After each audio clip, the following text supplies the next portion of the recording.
اور اس کا دوسرا باب اور 6 آیت سے لے کے 8 آیت تک ہم پڑھیں گے. ایک چیز آپ کو میں بتاتا چلوں ناظرین، ہم پچھلے 2 پروگرام بھی اسی سلسلے سے کر رہے ہیں جس میں خدا کی قدرت اور اس کی حکمت اور اس کے روح کے وسیلہ ہم صلیب کے پیغام کو سمجھنے کی کوشش کر رہے ہیں. ہاں جی بالکل. اور میرا ایمان ہے کہ اس کنٹینیو پروگرام کا حصہ جو ہے وہ آپ ضرور دیکھیں گے، اور اگلا پروگرام بھی خدا نے چاہا تو ہم اسی سلسلے کی کڑی کریں گے تاکہ آپ اس کے ایک سیکوینس کو سمجھ سکیں کہ خدا کی قدرت، خدا کی حکمت اور اس کی روح کے وسیلہ ہمارے لیے کیا ہے. ہاں جی، اور اگر آپ سے مس ہو جاتا ہے بائی چانس، آپ ہاں نے جی. پچھلے پروگرام اگر نہیں بھی دیکھے تو آپ ویب سائٹ پہ ہیں، وہ یوٹیوب پہ ہیں، آپ دیکھ سکتے ہیں تاکہ اس بات کو جسے آپ سمجھتے ہیں کہ ٹھیک طرح سے میں نہیں سمجھ پایا تو پچھلے پروگرام کو دیکھ کے آپ سمجھ سکتے ہیں. جی جی. جی، آپ نے کہا پہلا کرنتھیوں اس کا دوسرا باب، اس کی 6 آیت سے لے کر 8 آیت تک. خدا ان کے کلام میں یوں مرقوم ہے، پھر بھی کاملوں میں ہم حکمت کی باتیں کہتے ہیں، لیکن اس جہان کی اور اس جہان کے نیست ہونے والے سرداروں کی حکمت نہیں، بلکہ ہم خدا کی وہ پوشیدہ حکمت بھید کے طور پر بیان کرتے ہیں جو خدا نے جہان کے شروع سے پیشتر ہمارے جلال کے واسطے مقرر کی تھی، جسے اس جہان کے سرداروں میں سے کسی نے نہ سمجھا، کیونکہ اگر سمجھتے تو جلال کے خداوند کو مسلوب نہ کرتے. خداوند کے پاک کلام پر پڑھے جانے پر اس کی برکت ہو. آمین. پچھلی دفعہ جب ہم بات کر رہے تھے تو ہم نے کافی حد تک پہلا کرنتھیوس کے پہلے باب کی 18ویں آیت سے ہم نے شروع کیا تھا، جس میں ہم نے کہا تھا کہ کیونکہ صلیب کا پیغام ہلاک ہونے والوں کے نزدیک تو بے وقوفی ہے، لیکن ہم نجات پانے والوں کے لیے خدا کی قدرت ہے. اور اسی کے سلسلے کو ہم تھوڑا آگے بڑھائیں گے، اور آیت نمبر ابھی میں آپ کے سامنے 25 پڑھوں گا پہلے باب کی، پہلے کرنتھیوں کی 25 کیونکہ خدا کی بے وقوفی آدمیوں کی حکمت سے زیادہ حکمت والی ہے. ہاں جی، یہ اور خدا کی کمزوری آدمیوں کے زور سے زیادہ زور آور ہے. ہاں جی بالکل. سوری، میں آپ کو بتانا بھول گئی، اس بارے میں ایک سوال بھی آیا ہوا تھا کہ آپ نے پچھلے پروگرام میں جو ہے یہ کہا ہے کہ خدا کی بے وقوفی یہ تو نہیں ہوتا اور خدا تو بے وقوف نہیں ہے. تو بڑا اچھا ہو گیا یہ آپ نے پڑھ دیا، میں آپ سے پوچھنے والی تھی اس بارے میں. یہ بائبل مقدس کی آیت ہے، میں ایک نہیں دفعہ کہہ رہا، پھر پڑھ دیں پلیز. یہ بائبل مقدس کی آیت ہے میری بہن. یہاں پہ لکھا ہوا ہے کیونکہ خدا کی بے وقوفی ہاں جی آدمیوں کی حکمت سے زیادہ حکمت والی ہے، اور خدا کی کمزوری آدمیوں کے زور سے زیادہ زور آور ہے. بالکل، کوئی شک نہیں اس میں. اگر کوئی کہے کہ خدا کمزور ہے تو خدا کمزور بھی ہم سے زور آور ہے. اگر کوئی کہے کہ خدا بے وقوف ہے تو خدا بے وقوفی میں بھی ہم سے زیادہ عقل مند ہے، حکمت والا ہے. ٹھیک ہے. کوئی شک. سو ایکچولی بات ہو رہی ہے صلیب کے پیغام کی. تو صلیب پر ہم مسیحیوں کا دعویٰ ہے کہ ہماری نجات کا کام جو ہے صلیب پر مکمل ہوا ہے، اور یسوع مسیح نے چھٹے کلمے میں کہا بھی تھا کہ تمام ہوا، اور اس نے ہماری نجات کے کام کو تمام کیا، اور پھر ہم اس پر ایمان لانے کے وسیلہ سے ہم خداوند کی نجات کا حصہ بنتے ہیں. سو یہاں پر جب ہم بات کرتے ہیں خدا کی حکمت کی، تو خدا کی حکمت کا منبع یسوع مسیح ہے. خدا کی حکمت کا منبع یسوع مسیح ہے. اگر ہم خدا کی حکمت کو جاننا چاہتے ہیں تو میں آپ کو دعوت دینا چاہتا ہوں میرے ناظرین بہن بھائی، آپ ضرور یسوع مسیح کے بارے میں جو ہے وہ جاننا شروع کریں، اس کی کھوج لگانا شروع کریں، اور پھر میرا ایمان ہے خدا کی حکمت کے دروازے آپ پر کھلنا شروع ہو جائیں گے. بہت اچھی بات ہے، بہت اچھی یہاں بات ہے. پر آئیے بریک ہے اور اس کے بعد ہاں پھر جی ہم بات بریک کریں گے. ہے، چھوٹی سی بریک، پھر ملتے ہیں دوبارہ.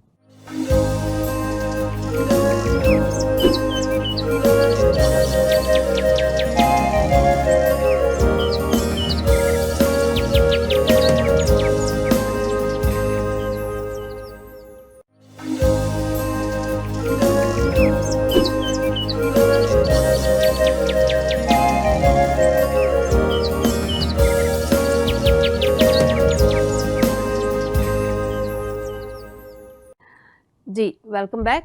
اور بریک پہ جانے سے پہلے ہم بات کر رہے تھے کہ یسوع مسیح جو ہے وہ خدا کی حکمت ہے. جی بائبل مقدس میں اگر آپ مطالعہ کریں تو بائبل میں ہی اس بات کا ذکر ہے کہ یسوع خدا کی حکمت ہے. میں چند ایک باتیں بتانا چاہتا ہوں حکمت کے تعلق سے کہ خدا کی حکمت کن لوگوں کے اندر خدا جو ہے وہ موجود کر کے اور بھر کے اور پھر وہ دنیا پر ظاہر کرنا چاہتا ہے. کلام میں لکھا ہے بھائیو، اپنے بلائے جانے پر تو نگاہ کرو۔ جسم کے لحاظ سے بہت سے حکیم، بہت سے اختیار والے، بہت سے اشراف نہیں بلائے گئے، بلکہ خدا نے دنیا کے بے وقوفوں کو چن لیا کہ حکیموں کو شرمندہ کریں، اور خدا نے دنیا کے کمزوروں کو چن لیا کہ زور آوروں کو شرمندہ کرے، اور خدا نے دنیا کے کمینوں اور حقیروں کو بلکہ بے وجودوں کو چن لیا کہ موجودوں کو نیست کریں، کیا تاکہ کوئی بشر، سبب ہاللویہ، کیا ہے؟ تاکہ کوئی بشر خدا کے سامنے فخر نہ کرے۔ ہاللویہ، ٹھیک ہے؟ تو خدا تو ہمیں جو ہے وہ ہماری ذات جو کچھ نہیں تھی، جو ہم زیرو تھے، ہمیں چنا تاکہ ہم یسوع میں، خدا میں، روح میں، خدا کی حکمت میں، اس کے وسیلہ سے، اس کے وجود کو لے کر ہم خدا کی بڑائی اور اس کی حکمت کی باتیں کر سکیں۔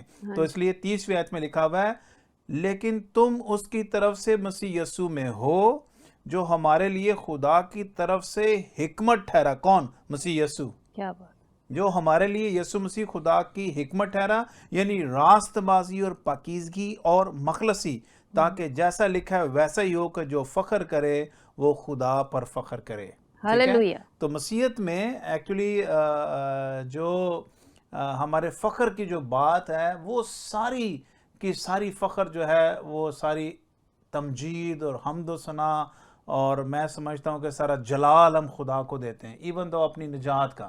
جیسے اگر میں کہوں کہ میں راست باز ہوں، اگر میں کہوں کہ میں پاک ہوں، اگر میں کہوں کہ میری مخلصی ہو گئی، اگر میں کہوں کہ میرے گناہ دھل گئے، اگر میں کہوں کہ میری نجات ہو گئی، میری رہائی ہو گئی، تو یہ ساری باتوں کا دار و مدار میرا خداوند یسوع مسیح ہے۔ کیا بات، تو اب وہ جو شریعت کی راست بازی تھی نا میری بہن، وہ شریعت کی راست بازی یہ تھی کہ ہم جو اچھا کام کرتے تھے اور اس کا ہمیں کریڈٹ ملتا تھا۔ اب یہاں پر ہم مسیح پر ایمان لانے کے وسیلہ سے نمبر 1 راست باز ٹھہرائے جاتے ہیں، اور پھر وہ جو کلمہ خدا یعنی ہماری ذات کا حصہ اور روح خدا جب ہماری ذات کا حصہ بنتا ہے، تو اس روح کے وسیلہ وہ ہمارے ایٹیٹیوڈ کو تبدیل کرتا ہے۔ بالکل، یہ روح ہمارے اندر خدا کے روح کا پھل پیدا کرتا ہے، کیا بات، اور پھر ہم خدا کے روح کی ہدایت سے جو ہے وہ اس دنیا میں زندگی بسر کرتے ہیں، اور ہمارا چلنا پھرنا اٹھنا بیٹھنا روح کے وسیلہ سے ہماری رہنمائی ہوتی ہے، اور ہم اس میں خدا میں چلتے ہیں۔ اور اب ہمارا جو جس کو کہنا چاہیے زندگی گزارنے کا، نجات کے بعد جب ہم خدا میں آ جاتے ہیں، تو ہمارے اچھے کاموں کے سبب سے ہماری زندگی نہیں، بلکہ روح کی ہدایت سے چلنے کے سبب سے۔ تو یہ کب ہوگا؟ جب یسوع سنگ سویرا ہوگا۔ بالکل، یہ کب ہوگا؟ جب آپ یسوع کے نام سے اپنی صبح کا آغاز کریں گے۔ یہ کب ہوگا؟ جب آپ یسوع کے نام کے وسیلہ سے اپنے کسی کام کا آغاز کریں گے۔ جب یہ کب ہوگا؟ یعنی خداوند کے لوگ کھلانے کے لیے حکمت اور دانائی سے بھرے ہوئے لوگ کب ہوں گے؟ کب آپ خداوند میں شادمان اور خداوند کی صلیب کے پیغمبر بن کر جب آپ باہر نکلیں گے، تو خدا کا روح آپ کی رہنمائی کرے گا۔ تو یہ سب سے پہلے آپ کو جب اٹھنا ہے، آپ نے خداوند کی شکر گزاری کے ساتھ اٹھنا ہے۔ اب کئی دفعہ میں نے لوگوں کو سنا ہے وہ دعا کرتے ہیں ہر وقت کہ میں گناہ گار ہوں، میں گناہ گار ہوں۔ میں یہ کہتا ہوں کہ اٹھنے کے ساتھ آپ صلیب کے اس پیغام کا شکر ادا کریں۔ کیا؟ کہ خداوند تیرا شکر ہو کہ جو کام میں خود سے کر نہیں سکا تھا، وہ تو نے صلیب کے وسیلہ سے میرے لیے کر دیا۔ میں تیرا شکر کرتا ہوں کہ یسوع مسیح نے میری نجات صلیب پر مکمل کی، اور میں اسے قبول کرتا ہوں، اور میں تیرا شکر کرتا ہوں کہ تو نے اب اپنا روح میرے اندر ڈالا ہے تاکہ میں تیری پاک مرضی کو زمین پر پورا کروں۔ ہاں، اگر ہم سے کوئی غلطی سرزد ہوتی ہے، کوئی گناہ سرزد ہوتا ہے، ہمیں اسی وقت اس کی معافی مانگ کر ہمیں اپنی زندگی کا آغاز نئے سرے سے کرنا چاہیے۔ اور میں سمجھتا ہوں کہ بائبل مقدس کے مطابق اگر ہم مسیح ہیں تو سورج کے ڈوبنے تک ہماری خفگی جاتی رہے، بالکل، اور ہمارے لیے ایک نئی جو ہے وہ صبح کا آغاز ہو جاتا ہے، ایک نئے دن کا آغاز ہو جاتا ہے، اور پھر ہم مسیح کے روح کے وسیلہ اس کی آواز کو سننے کے پھر سے لائق ہو جاتے ہیں۔ لیکن اگر اپنے گناہ کا اقرار نہ کریں، گناہ کو دبائے بیٹھے رہیں، تو پھر ہماری زندگی میں روح کا کام جو ہے وہ رک جاتا ہے۔ تو جب وہ رک جائے گا تو پھر خدا کے کام آگے ہماری زندگی سے نہیں ہوں گے۔ بالکل پائی صاحب، بڑی اچھی باتیں آپ نے کہی، لیکن آپ کی باتیں سن کر میرے ذہن میں ایک سوال آیا ہے، اور میں چاہتی ہوں کہ سب کے ساتھ شیئر ضرور کروں، کہ آپ نے کہا کہ ہمیں شکر گزاری کرتے ہوئے خداوند کی صلیب کو دیکھتے ہوئے یہ بولنا چاہیے کہ جو کام میں نہیں کر سکتا تھا تو نے میرے لیے کیا، ٹھیک ہے۔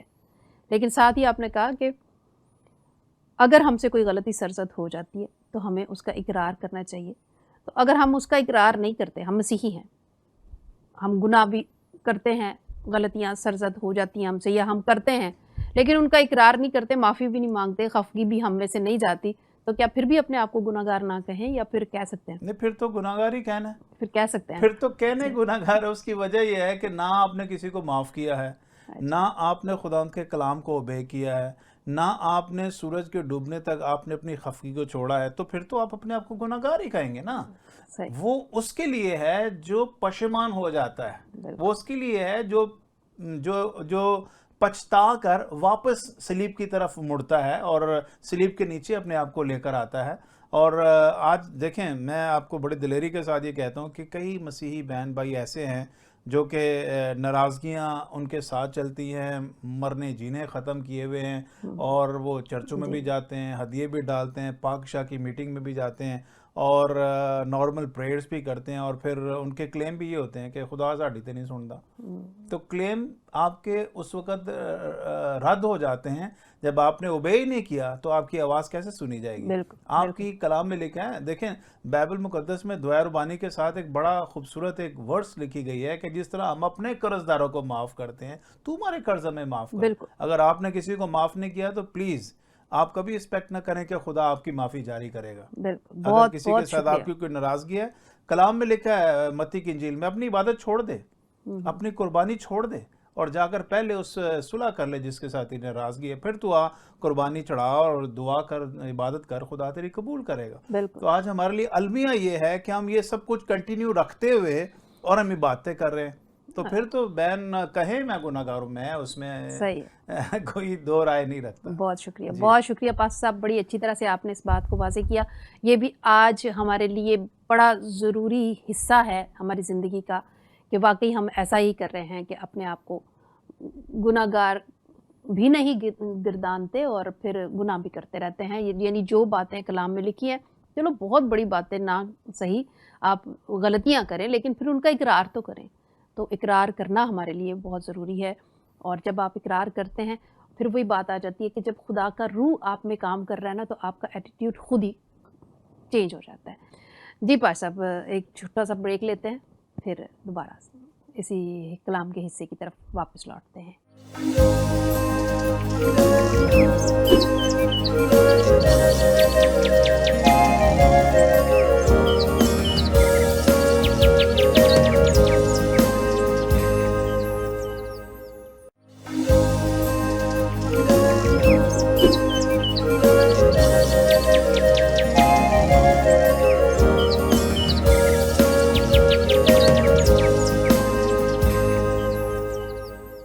جی ویلکم بیک۔ جی پاسٹر صاحب، میں زیادہ سے زیادہ وقت دینا چاہتی ہوں آپ کو۔ جی، جیسے میں نے کہا تھا کہ ہماری نجات کا دار و مدار خداوند پر ہے، ہاں جی اور میں سمجھتا ہوں کہ ہمارا فخر بھی خداوند ہے، اور مسیح یسوع جو ہے وہ خدا کی حکمت ہے، اور اگر ہم اس ایٹیچیوڈ کے ساتھ اپنی زندگی کا آغاز کریں تو پھر میرا خیال ہے جو ہے وہ جب ہمارا اپنا فخر ہی نہیں رہے گا، جب ہماری اپنی ذات کا انکار کیا جائے گا، تو پھر ڈیفینیٹلی خدا یسوع مسیح ہم میں سے ہو کر دنیا پر ظاہر ہوگا، اور پھر اسی کے وسیلہ سے جو ہے وہ خدا اپنا جلال ظاہر کرے گا۔ اور باقی جو بائبل مقدس کی آیت نمبر 31 لکھا ہوا ہے، تاکہ جیسا لکھا ہے ویسا ہی ہو کہ جو فخر کرے وہ خدا پر فخر کرے۔ اور میں سمجھتا ہوں کہ مسیحی زندگی میں، جیسے ہم بریک سے پہلے بات کر رہے تھے کہ اگر آپ کی زندگی میں گناہ ہے، یا آپ سمجھتے ہیں کہ آپ نے ابھی تک کسی کو معاف نہیں کیا اور آپ عبادت کرتے ہیں، تو پھر آپ کی عبادت کا کوئی فائدہ نہیں ہے بائبل مقدس کے مطابق۔ آپ پہلے کسی کو معاف کریں، پہلے اپنے گناہ کا اقرار کریں، پہلے اس چیز کو چھوڑیں، پھر آپ عبادت کے لیے آئیں، تو پھر میرا ایمان ہے کہ خدا آپ کو ضرور آپ کی دعا کا جواب دے گا، اور آپ کے گھر میں اس کی برکت بھی جو ہے وہ واضح طور پر نظر آئے گی۔ بالکل بالکل جی، بہت بہت شکریہ پاش صاحب، بہت اچھے طریقے سے آپ نے اس سارے کلام کو واضح کیا ہم پر، اور ہم خداوند کی طرف سے بہت شکر گزار ہیں کہ اس نے آپ کو بھیجا تاکہ آپ ہماری رہنمائی کر سکے اور اس پروگرام کا حصہ بن سکے، یسوع سنگ سویرا کا۔ BTL کی پوری ٹیم اور میں خود دل کی گہرائیوں سے آپ کی شکر گزار ہوں تھینک یو. اور دعا گو ہوں کہ خداوند اسی طرح آپ کو استعمال کرتا رہے. بہت شکریہ. آمین. جی ناظرین، پروگرام دیکھ رہے تھے آپ یسوع سنگ سویرا. مجھے امید ہے کہ آپ کو یہ پروگرام بہت اچھا لگا ہوگا اور اس کے ذریعے سے ہم نے بہت ساری باتیں سیکھی ہوں گی. کلام ہم روز پڑھتے ہیں یا ہمارے گھروں پر موجود ہے، لیکن جب ہمیں ذرا سی رہنمائی ملتی ہے نا تو اسی کلام کے حصے کو ہم زیادہ اچھے طریقے سے سمجھ پاتے ہیں، کیونکہ اس میں کوئی شک نہیں کہ خداوند ہمیشہ ہمیں آگاہی دیتا ہے اپنے کلام کے وسیلے سے، ہمارے دل کے خیالوں کے وسیلے سے ہمارے ذہن کو جھنجھوڑتا ہے، ہمیں چاہتا ہے کہ ہم خداوند کی طرف رجوع لائیں. لیکن جب ہمارے ساتھ پاسٹر صاحبان ہوتے ہیں، خداوند کے خاص خادمین ہوتے ہیں، تو ان کے ذریعے سے ہم اور بھی کلام کو اچھی طرح سے سیکھ پاتے ہیں. بات ہو رہی تھی فخر کی کہ اگر ہم فخر کریں تو صرف اور صرف خداوند پر کریں. آج ہم اپنی زندگیوں پر غور کریں، کیا ہم واقعی خداوند پر فخر کرتے ہیں یا پھر اس نے بات غور کرنے کی ہے کہ اس نے جو ہمیں دیا ہے. مثال کے طور پر مجھے اگر آواز دی ہے تو میں اس پر فخر کروں، اور جب میں کہیں جاؤں تو میں اپنی آواز کے وجہ سے یا اپنے بہت سارے گیتوں کی وجہ سے یہ محسوس کروں کہ میں بہت خاص بندی ہوں، تو یہ میرے لیے میری بے وقوفی ہے. فخر خداوند کا ہے، سارا جلال خداوند کے نام کو دینا ہے اور یہی جلال ہمیں دیتے رہنا ہے. مسیح میں شاد و آباد رہیں. اپنی رائے ہمیں ضرور بھیجتے رہیں. خدا حافظ.